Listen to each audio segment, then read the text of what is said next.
3D printing can be complicated. And I've had a 3D printer before and I've tried it and it was cool, but I had a lot of failed things and things just did not work. So in today's video, I'm gonna talk about why the FlashForge 3D printer that I got for testing just did not disappoint at all. Things were way easier this time.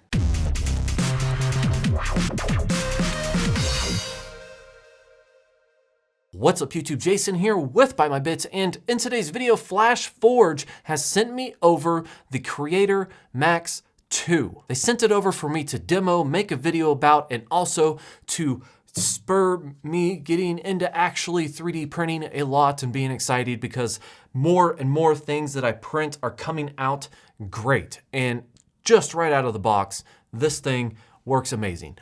You know, hey, cue credits. That's pretty much my review. Thank you for watching. Like and subscribe below.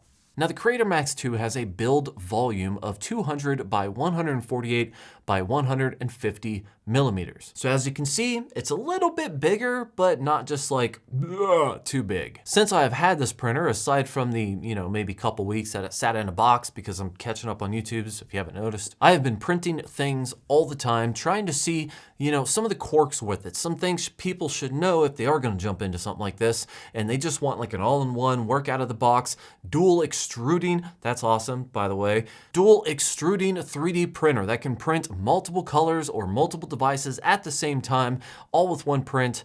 And this definitely kind of answers that question for me.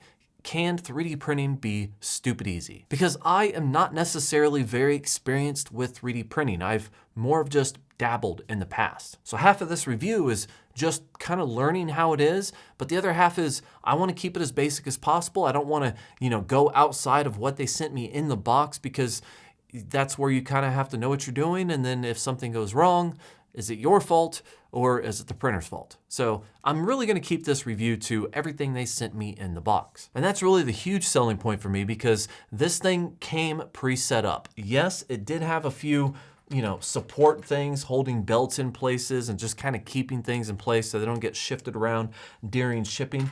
But all you had to do was just snip those to get everything cleared up. Of course, you have to load the filament. You have to kind of do a few things just to get it ready, like put this top on, for example. But the way it comes shipped, it is super, super easy to get up and running in very little time. In fact, I think it actually took longer to get everything calibrated just because I wanted to make sure it was as perfect as possible than it did unpacking and getting it ready to be calibrated. So the FlashForge Creator Max 2. This thing has an independent dual extruder system. It carries both spools of your filament on the back of the device. It has mirror or duplication printing mode that can print literally two objects just as fast as it can print one object. It has a max temperature of 240 degrees Celsius, and it even has a heated platform that helps a lot with printing. That was another thing with the old one I had. No heated platform. It has a speed of 10 to 100 millimeters per second, and both extruders come with an anti-scrape plate. So whenever they go back to home,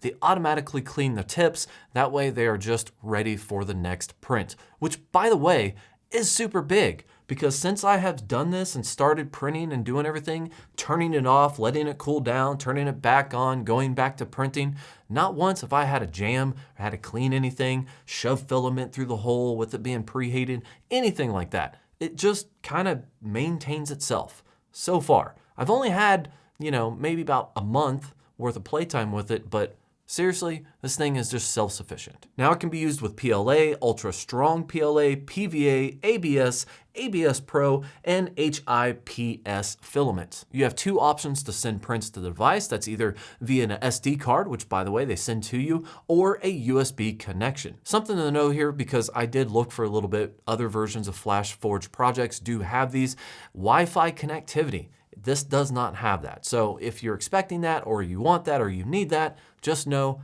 I could not find any way to get this thing to connect to Wi-Fi, and it just does not support it. Which really is okay, because I hooked it up with the super long USB 2.0 cable extender thing. So if I really wanted to put it in another room to keep things quiet and out of the way and not, close to my computer, I could definitely do that. Or just use an SD card. I mean, you upload it to an SD card, you go over here, pull it up on the touch screen in the front, and it's super easy to use and load, and then you can just put it wherever you want to. They even thought of little things like putting LEDs within the box that allows you to look at what's being printed, have a clear view of it, not have to shine a light on it. That way it's easy to tell how your print is going, and in my case, it's easier to film or take time-lapse photos of what's going on. Now the printer does come with this top case to help kind of keep some of that heat in. It does have stuff in the back to allow the wires and stuff to move in, and it also does have a cover. But what I noticed, because I'm keeping everything stock using only what they sent me, which is 1.75 millimeter PLA, you really don't need this.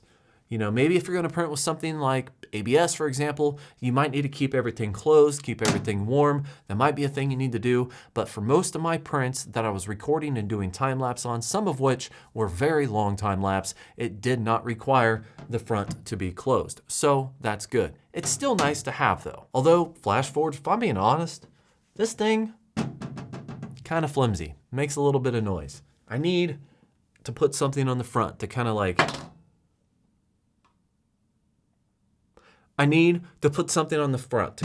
you know, quiet that down. I think the top is a little noisy, but not really. It's mainly the front. Talk about nitpicking little things, but you know, that's a thing. And if I'm gonna get the nitpicking things out of the way, this thing has like an on and off switch. So whenever it's done, it just sits there, it's idle, the lights are on, the fans are running, and unless you are there to physically turn it off, and or you could rig up some kind of a switch system, like a power off plug-in or something like that to turn it off remotely, it's just going to stay on. I did it for a long time. It hasn't exploded yet, so I don't know if that's really a big issue. It would be nice though if like they had a firmware update that just put it into sleep mode, you know, after it was done.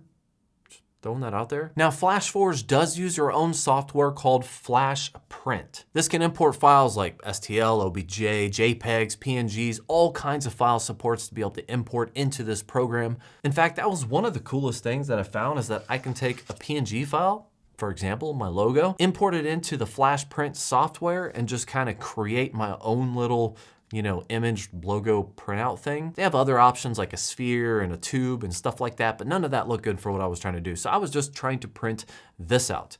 Obviously, that's blue, it's not green. It came with a blue and white filament, so I was working with what I was working with. Also, this is super small. It's just a quick test. This thing can be, you know, as big as the plate if I wanted to. But I thought that was kind of a cool design. I even had a felled one because I printed it off and then I forgot that I had it on there, and then I tried to print another one and I may or may not, yeah, that was dumb, but you know.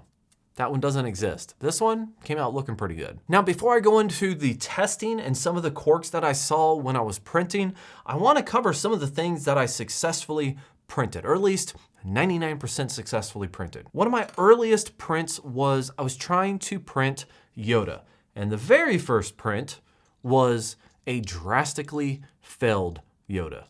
Basically, I try to print this thing fast and accurate, and I may or may not have done the supports correctly, but this thing just completely screwed up. I had the brim on there. I didn't put a wall on there. This was like a full send. Let's see if it'll work. And as you can see, totally did not work. That's okay. Furthermore, the bottom of this is kind of warped. See that? This is before I really realized, because it was super hard to, you know, get the print off of the plate, just scraping it off right as soon as it was finished printing. And I thought to myself, maybe I just need to warm up the base plate a little bit just to loosen it up. No, that kind of warped things and made things worse. So what I learned from this print, this is my first one, is that you really kind of have to let the entire base plate, the print itself, and everything cool down for at least 10 to 15 minutes. If not, it's gonna be difficult to scrape off the plate. Once you do that, it usually comes off pretty easily. Also, what I learned after I did all my testing and I was prepping for this video is that FlashForge offers a plate that bends. It has a bending option. That way, when you're done, you could bend this plate and it helps break it free, ultimately making removal super easy. So my bad, FlashForge. I would go back and try this and do a big print, but I'm coming to the end of this video and I don't have time to do a nice big print to see how effective this would be. But this is something that they offer, and it is supposed to make things being pulled off of the plate itself much easier. Along with the packaging that you actually get some other base plates, because honestly, you're gonna go through, you're gonna scrape things up. You get some different extruder heads if you want to, but let's talk about some of the prints that I was able to do. Now keep in mind, I try to keep things fairly small. I went online, I found a few different things, just random things. I shrunk them down, which makes 3D printing quite challenging, especially when you have something like this, right? It's a little ballerina lady that's like sitting down. I accidentally, maybe broke off a pinky when I was trying to get the brime around, and I haven't sanded her butt or anything like that. I haven't sanded really any of these, but this has very skinny arms, and it took a while to not break those arms off, but it came out looking pretty good. I also printed this, which again, just another girl. I actually didn't print any of the legs or anything because you have to glue them on. I didn't want to glue anything on, so I printed just this out. This was the first print. It's one of those Stonehenge thingy people on that island somewhere.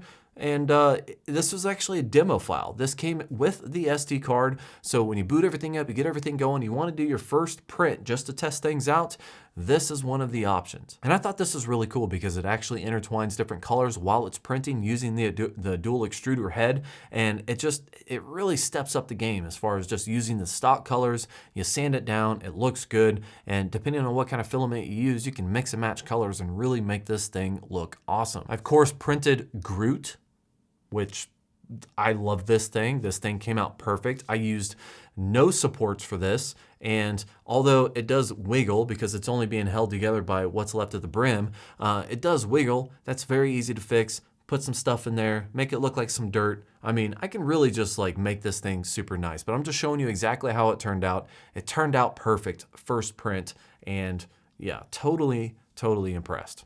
Yoda, though. I was a little intimidated by trying to print out Baby Yoda. Yes, I know this is not Baby Yoda. I know his name is, Goober or Goku or Groku or whatever, Disney claims his name is, but he will always be Baby Yoda in my heart. I tried to print him off again, and for the most part, he did really well. However, there's a couple different options within the software to build supports. The first option is, it just kind of sort of attaches to the body, which if it does, then you have more sanding, or you can make it to where the supports only touch the platform, which makes things worlds easier in order to just peel them off and have a cleaner print. So because of that, that's what I did. The fingers kinda, sorta just did not come out very well. I would imagine it's because of the way I set up the supports. But the rest of the Baby Yoda totally looks good. Hasn't been sanded, hasn't been painted, but looks pretty good. Once I printed that thing off, I decided to print out a model of a Colt 45.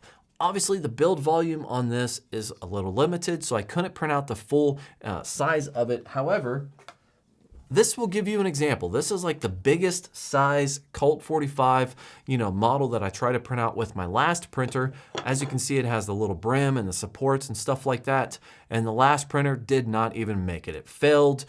I gave up. I kept it because, hey, cool. Failure is cool too. But this one, printed off, first try, not a problem whatsoever. It did need supports, but this thing came out looking beautiful and it's strong. I even printed out little bullets too. They fit.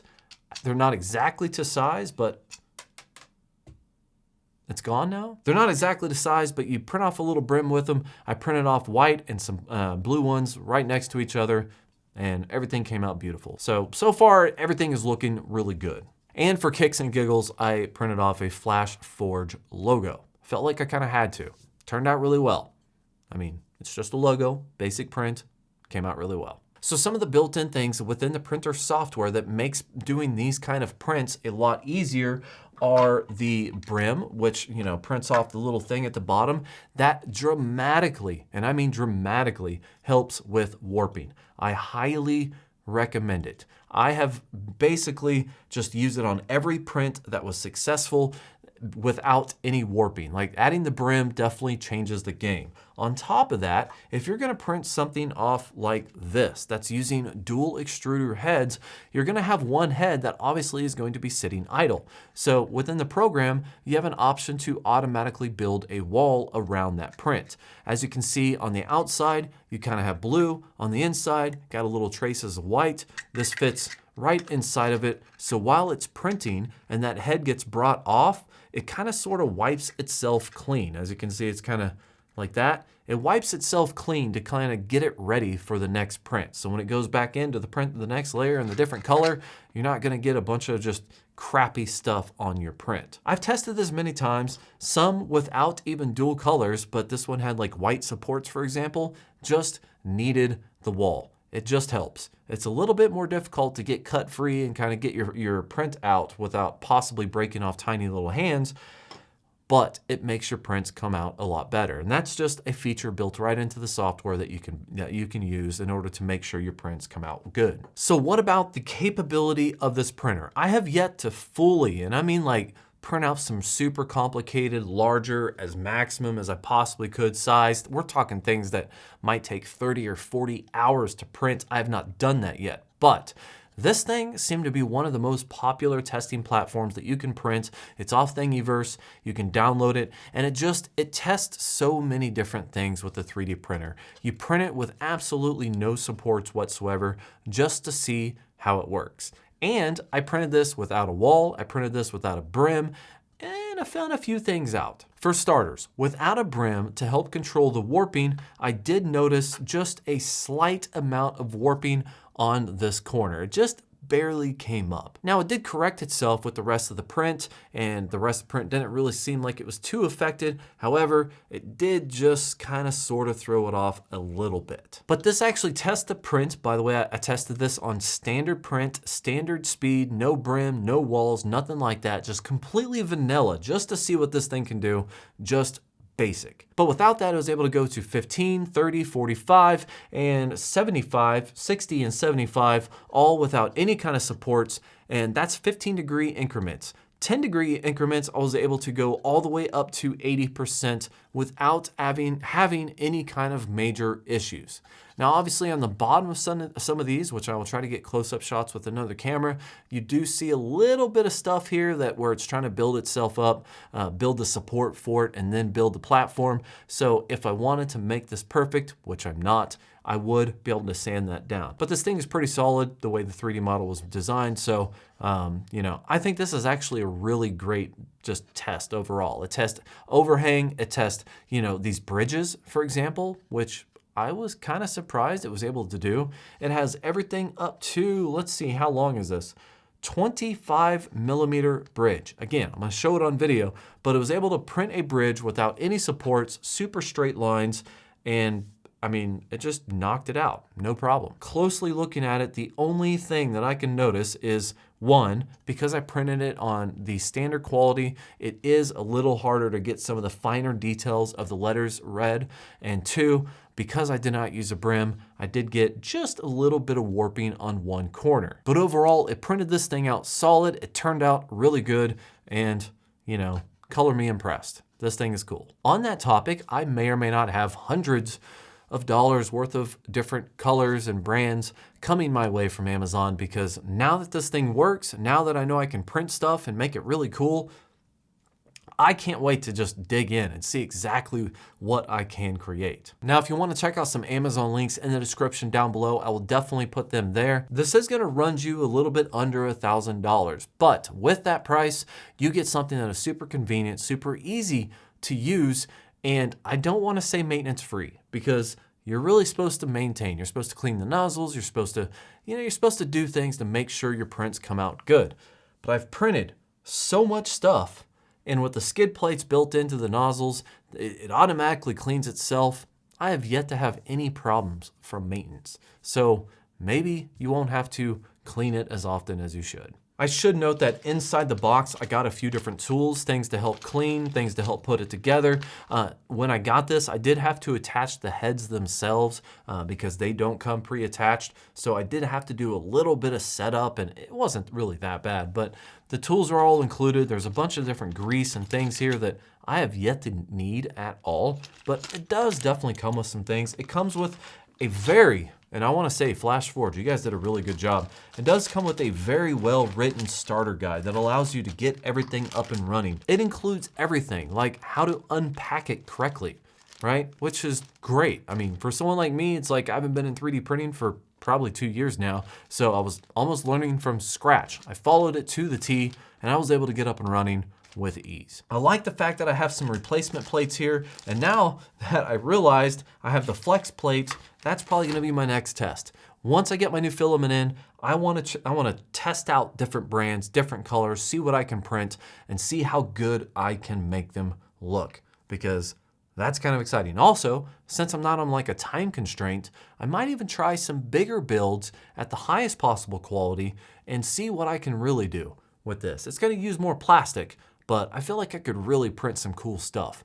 I just, gotta figure out what colors I want them. So if you guys have any questions, comments, or concerns, make sure to post those in the comments down below. As always, thank you for watching, like and subscribe. Welcome to my temporary new addiction, and have yourself a great day. Also, thank you FlashForge for sending this over. You kind of gave me the new bug, the 3D printing bug. I want to print some glow-in-the-dark stuff. That'd be cool. I don't know why. I'm just gonna tinker.